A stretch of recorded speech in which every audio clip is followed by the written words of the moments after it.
I'm Allendale's chief meteorologist Ryan Martin with a look at your midday weather update. No significant changes in thought process here as we move through a Friday midday period.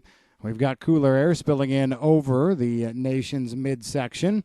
This cooler air will be in play as we go through the weekend, looking at frost and freeze conditions across parts of the Corn Belt as we go through the next two nights. Now, just how strong any frost or freeze is going to be, it really comes down to which model you believe. And interestingly enough, the model that usually handles the cold air the best and is honestly a little bit colder, it's the one that says we are not going to be seeing quite as extreme of temperatures. It's going to be a game time decision. It's going to be basically what we wake up with tomorrow morning and or Sunday morning. It is what it is. I'm looking at temperatures probably in the upper 20s to low 30s, so under the freezing mark over Wisconsin, eastern part of Minnesota, and through Michigan, maybe a little bit into northern Illinois. And then as we go through the rest of Illinois, Indiana, Ohio, even eastern Iowa, I think we're looking at the lower half of the 30s, so 30 to 35 degrees. That's just kind of the way I see things working out. It's enough for frost and freeze conditions, but it's not going to be a big story. Also because, you know what, most of the areas that see this cold air are going to be at or already past first frost date. You probably are getting tired of hearing me say that, but I can't emphasize it enough. This is basically right on time. What's really going to be interesting is what happens on the backside of this strong high as it moves away. Very strong winds developing Monday, Tuesday, Wednesday of next week. We're seeing a nice bump in temperatures. Models are still split as to the effect. I feel that we're going to be seeing this throw a little bit more moisture in, or at least make the frontal boundary that comes through Wednesday, Thursday of next week a little more reactive.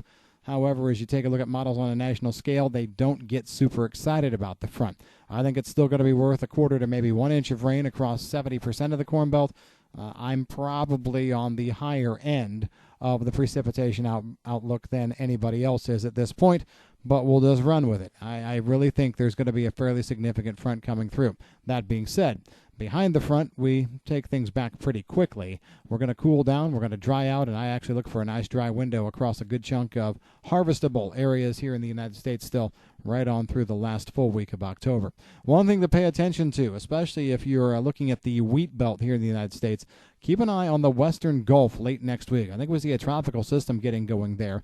Models initially wanted to try and move it east, northeast, eventually making it meander over to near the New Orleans area. Now keeping it a little bit farther west, and if it works out that way, it should send a nice plume of moisture across Texas, southern Oklahoma, into eastern parts of New Mexico, eastern Colorado, Kansas.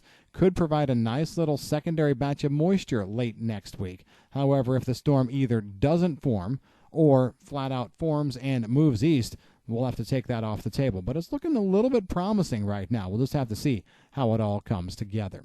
Other news, internationally speaking, I think we've got some decent rain coming to former Soviet Union and Black Sea areas. The rains look to come through Tuesday through Friday of next week. They hold together and go into parts of Russia.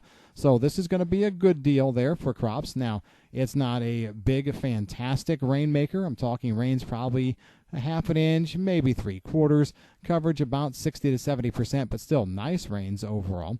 And we're looking at rains also coming into Australian wheat areas, at least over the eastern half to 1/3 of Australia's wheat belt, specifically looking at the best rains in New South Wales and Victoria as we go through the next week to week and a half. So rains there. Still not seeing any significant rains in soybean areas in Brazil, especially some of these central Brazil areas that went ahead and dusted beans in. I'm getting some word down there that if they don't get rains in the next week to 10 days or so, we may be looking at replants and then a delayed harvest by about 30 days. We'll see. I think there's still an opportunity, but right now the next 10 days in my book looks pretty darn dry.